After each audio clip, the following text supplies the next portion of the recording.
Hi, everyone, and welcome to the special simulcast of the Neil Haley Show and celebrity interviews live from the Grotto with Greg Hanna. Greg, what's going on, man? How are you? I'm doing fantastic, Neil. How are you? Fantastic. And you know what? You remember this song, don't you, Greg? Play that funky music. I know you do, for sure. And our guest today is Bryan Bassett, and Bryan's a guitarist and much, much more. Bryan, thanks for stopping by, man. How are you? Great, glad to be here. Absolutely. So, Greg, you like me. You're really into music, aren't you, Greg? That's one of your things. I love music. I remember listening to FogHat when I was a kid. I used to go visit my grandmother, West Palm Beach, and my great uncle owned a pool hall that had pinball machines and jukebox, and we used to play "Fool for the City," "Slow Ride." I mean, it was just all the greatest. Just some of the best memories I had. In the '70s, listening to that stuff. It was just amazing. Oh, that's cool to hear. Yeah. When you think about that, did you think when you started out, did you always want to be a musician, Bryan? I started out, I went to Central Catholic High up there. Oh, well, I went to Central for 1 year, and then I ended up going to Sarah. So I played football there for a couple of years, and I was, pretty much into the athletics. I ran a little track, and not quite as fast as I was supposed to, but, but we had fun. And, but then I think around that time, it's probably like 68, 69, when all those great, classic albums came out, and that really turned my head for music. I got a guitar around that time. I think everybody in my neighborhood got a guitar or a drum or something. There was a lot of, basement bands playing Louie Louie and Gloria, and, and that was the beginning of it. I started taking some lessons, and, when I got out of high school, club scene in Pittsburgh was unbelievable then. When I moved to Florida some years later, I was so disappointed. I was so spoiled with the Pittsburgh club scene. We were playing 5 nights a week, 4 hours a night, and, pretty much a great place to learn your craft, as far as being a musician. There were so many great bands. Everybody was playing original music, the Iron City House Rockers, with the Joe Shecky and Billy Price, and, the Silencers, Norm Nardini. I mean, it was just a lot of great music, come in Pittsburgh at that time, and really through the years, but really in that era, and clubs had a cover charge, so you could actually make a half decent living playing in the clubs, So yeah, I loved it, and I got bit early on, of course, like a lot of guitar players my age. The Ed Sullivan Show, really sparked that early interest in music, with all the great bands, British Invasion bands that were on the TV. And yeah, that was the beginning of it. And I actually started making money at it, and that kept me doing it. So, and then, set 1975, 76 was my Wild Cherry years. And, when I joined the band, and really we had a big hit record right off the bat. It was unbelievable, really, and Rob Parisi was from Steubenville, Ohio, but we played mostly in the Pittsburgh area, but with tri-state, we're down to West Virginia, all the way over to Cleveland, and it was a great time for me, and and really to have that big of a success. Well, this is like 50 years later, but when your first record's a #1 record, you go, hey, this recording thing's pretty easy, But 50 years later, you're still trying to hit the charts. But there you go. How many #1s have you had? Just that one. Wild Cherry charted 5 songs altogether, but in the top 100. But only that first one, was the one that really did it for us. And we were managed by the Belkin brothers, which were big concert promoters, not unlike the Caesar Ingler in Pittsburgh. Up in Cleveland was the Belkin brothers, and they were a national agency that did concerts, and so we were able to get, with that hit record, we opened up for so many great R&B bands, just about everybody, from we did shows on the last Jackson 5 tour, the Commodores, Earth, Wind and Fire, Average White Band, the list goes on of the acts that we were able to perform with.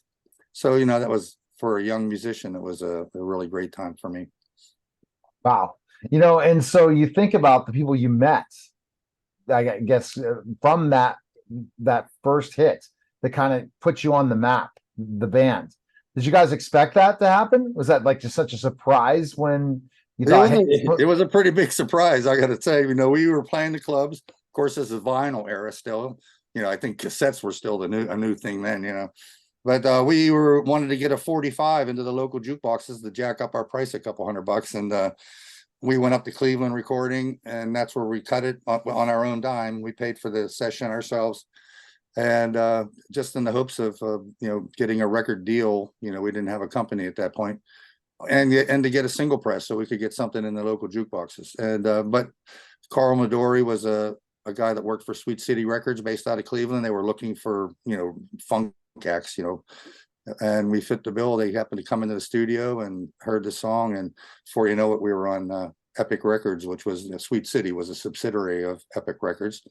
And then the Belkins got us out touring, and it sort of blew up from there. Wow, that's incredible. How I was always curious, like how many takes does it take to get like the one that you make the final cut that makes it to the public on, like when you're doing that song, I think, was the second take. We only did like 2 or 3 cuts of it, and because we were playing it live for some time in the clubs, so we were well rehearsed. And so when we went into the studio, we pretty much just knocked it out. I think it took longer to mix the song than it did for us to record it. So Ken Hammond was the owner of the studio, and we had tried mixing it for a couple of days and trying all these fancy stuff, and Ken's like, get out of the way, let me do it. Finally, he put it all together in about a half hour, and that's the here, So, but yeah, we went down really quick. We were very well rehearsed when we went into the studio then. So, Greg, I have a question for Greg. FogHat, is that so? How did you discover really the band, Greg? Just listening to music, or just like at the Carefree Billiard Hall in West Palm Beach, Florida? That was it, right in the jukebox. There you go. That was it. Really? So you were visiting 70, right? 75, 76 were big years for FogHat too. And in fact, we used to follow them around in the arenas. I'd be on the, opening for somebody, Isley Brothers or Average White Band tour, and then but FogHat would be right, the week before us or the week after us. So, and I had played as a cover band in Pittsburgh. I played a lot of FogHat songs, coming up. So I was real familiar with them. Didn't meet them till many years later, but I was aware of them as well. They were a big band. Great songs for the clubs band to play. Yeah, Bachman Turner Overdrive back then. Exactly. Right. Yeah. Yeah. For Good sure. stuff. Yeah. Kind of describe FogHat's music for us. I'd say English blues rock, and then they were always called a boogie band because they always had like an up tempo kind of dance thing, not really dance, but just sort of rock and roll dance kind of feel. And I think that's because they were Lonesome Dave and Rod, they were all influenced by John Lee Hooker quite a bit, who had the boogie, it was the John Lee Hooker's handle. And so that kind of music, made its way into that combined with English blues rock. Okay. Well, very cool. Yeah. Definitely. How I think so many musicians my age actually learned about American blues artists by delving into the records of the British invasion bands coming over, and John Mayall and Savoy Brown, FogHat, Led Zeppelin, pretty much every rock band of that era were using American blues songs and influences to make their records. And when you're looking at it, you're like, hey, who's this Albert King guy, or who's this guy? And you start, BB King, Freddie King, all the Kings. But then as a guitar player, you start delving into their influences, and so they really fed us back our own history musically. Wow. What was your favorite band back in the 70s that you like to listen to? I liked Fleetwood Mac. I was a big Peter Green fan from when he played with John Mayall. I listened to all the John Mayall guitar players. They were my influences. Eric Clapton, Peter Green, Mick Taylor, and I was a huge Cream fan when they hit it. Of course, loved Hendrix. He wasn't as much an influence on me because really I couldn't play like him. So I sort of went more with the blues guys. I think Clapton was probably the biggest influence on me playing wise in those days. So that was it. I just got into the blues rock groove. Savoy Brown, funny enough, that's where FogHat came from. 3 of the members of Savoy Brown became FogHat. But they had some great instrumentals there and just guitar oriented songs that as a club band, they were great to play, in the beer halls and all. You could do a 20-minute song, and have a lot of guitar soloing and jamming. And so that kind of music was great for the clubs. Now, when I think about specifically enough, how does certain music live on? FogHat music, and then also, going back to play that funky music and all that stuff. Is it crazy when you see new generations listening to your music? Yeah, it's great. And it's all about the song, I guess, and I think people's memory of what they were doing, just like you were saying with in the pool hall, people's memories of that great time of your life when you're having fun, and certain songs are like the soundtrack to your life. I always say with Play That Funky Music, we made the wedding circuit, so you can hardly go to a wedding after party and not hear, We Are Family, and brick house, and Play That Funky Music, and when everybody's dancing at the wedding party. So that's that kind of thing keeps your song alive in people's lives, like I guess. And yeah, so it's just nice to be associated with a song that had such longevity. And you're playing in a band now? Do you have a band? I do, sure. I've been in the lead guitarist of FogHat for 28 years altogether. Starting in, I played with Lonesome Dave. When I relocated to Florida, I worked in a blues recording studio as a session guitarist and producer engineer for King Snake Records. And for some years there, and I met Lonesome Dave in Orlando, Florida, when he had returned from England and moved there. We became friends, and he asked me to start touring with him, and that's when I got into the FogHat family. So that was 89. I played with him from 89 to 92. Wow. Then I joined Molly Hatchet, Southern rock band. I played with them from 92 to 99, and then I was asked back to FogHat in 2000, and I've been here ever since. Wow, that's great. Latest projects happening with FogHat. Update us. We have a brand new record coming out. It's going to drop on November 10th. It's called Sonic Mojo. I think it's our 17th studio album. We have quite a few live albums too. One we just released, it was called 8 Days on the Road. That came out during the pandemic. That's what kept me busy during the 2020 when everybody was off the road doing nothing. I was in the studio working on that live album. I do most of the producing and engineering for all the FogHat projects, for the last 20 years. So that's our new thing coming out. We're adding the new songs to the set. We have a couple record release parties, one in New York, one in Los Angeles in November. And so that's what we're trying to get the word out about that. And I think we have 2 singles released now. One's called Driving On, and one's called A Little Bit of Everything. Those are actually available as pre-releases. And we just hope people get a chance to hear it. Well, that's great. In the concerts, your audience mostly boomers or all gens now, or? It's pretty much all gens. We had some songs, particularly Slow Ride. FogHat was one of the first songs you had to play on the Guitar Hero game when that came out some years ago. And all of a sudden we had these like preteens and young teens coming up to our autograph table, with their plastic guitars from the game and having us sign them and stuff, because I think that was the first song you had to get through to move on with the game. So all of a sudden we have these new fans, and we do a lot of city festivals, a lot of outdoor all age shows. So now we see sort of like 3 generations, our original, fans, which are pretty much grandparents now, and their kids, and who got raised up on their parents' record collection, and now their kids. So coming out to the shows. Wow, that's fantastic. And I think that when you're talking a record, are we talking record, or is that how you're saying it? Like, is it? Well, actually, a couple years ago, that would just be something I said because everything was digital and CD. But now vinyl's a big thing. We're going to do a pretty big run of vinyl, 180 gram purple vinyl, in a full album size. So actually saying an album is relevant again. And so it's become a good gimmick to sell at shows then, right?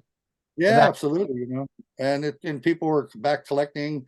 I have my college age daughters. I was gonna give away my record collection, which I have 500 or 600 records, to my friend that owns a record store.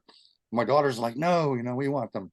So I had to go into my storage locker and dig out my old turntable and my old power amps, and now my daughter's room looks like mine did in 1972. So I guess, Brian, disco's not dead. We're not getting rid of records, then disco's not dead either, then, right? Hey, people will always dance. I don't care what you call it. Exactly. All right, Greg has a question he asked every one of our celebrities. Go ahead, Greg, with your question. All right, Brian. So this is for me and for my listeners, right? And it's really important to help us all develop from what you've benefited from in your career and your success. So, Brian, what's the most important thing in life you feel you've ever learned? Be yourself, just believe in yourself.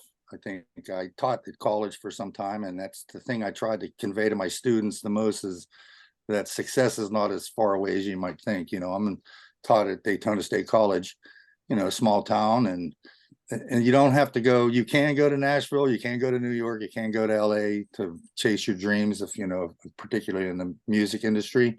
But everything can be done as long as you believe in yourself. That's it.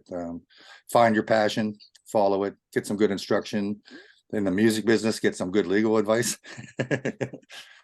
But that's what I would say is the most important thing, is self-confidence, and finding a passion of what you, as my dad would say, find what you would do for free and then try to figure out how to make a living out of it.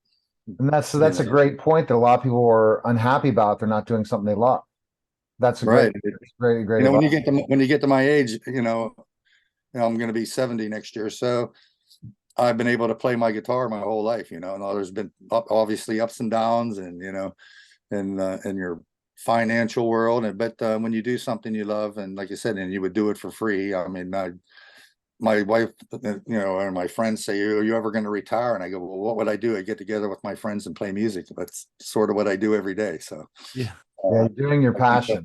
That kind of thing is important when you look back at your life and you enjoyed it and done what you love, and hopefully created something. And in music, hopefully I entertained a few people along the way. All right. Well, we appreciate it. Great information. Best place people can find information on FogHat and pick up the record today. Where can they go? Again, it launches in November. Yep, foghat.com has everything, all your FogHat needs. So I got to look into these vinyls. It's amazing. We're going into Web 3.0 and certain things, but we're going back to vinyls. You got your cassette tapes too. Greg, are they bringing back cassette tapes? I just found my wrestling tapes, by the way. So stay tuned on that one. So what about 8-tracks? I mean, 8-tracks too. It's bringing 8-tracks back too. We never know. Find some of those at every concert. Someone will come up with an old 8-track. Yeah. All right. Well, appreciate it, guys. All right. That was a special simulcast of the Neil Haley Show and celebrity interviews live from the Grotto with Greg Hanna. Take care, guys.